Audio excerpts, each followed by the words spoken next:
It's interesting. It's a little bit like the United States at the beginning of December 1941. If you'd asked the American people, should we get involved in the war or not? If you'd conducted that poll on Saturday, December 6, 1941, probably 95% of the people would have said, no, we don't want to get involved.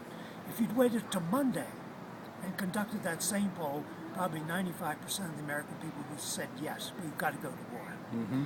And the difference, of course, was the Japanese attack rather successful attack on the U.S. fleet that was, U.S. Pacific fleet that was at anchor in Pearl Harbor, Hawaii.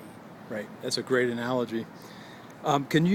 Speaking of analogies, can you talk about very briefly, what it's going to take for us to ramp up, a green energy grid in the time that the science is demanding, and how that, what sort of precedents we have in terms of the World War II ramp up?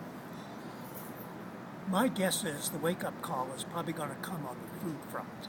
In exactly what form it will take, I don't know. But I do know that given the low level of world grain reserves today, that if we were to have an intense heat wave in the U.S. Midwest, it would probably create chaos in world grain markets, lead to all sorts of increases in world grain and food prices, to food riots and demonstrations, to the overthrow of governments because they're no longer able to provide food security.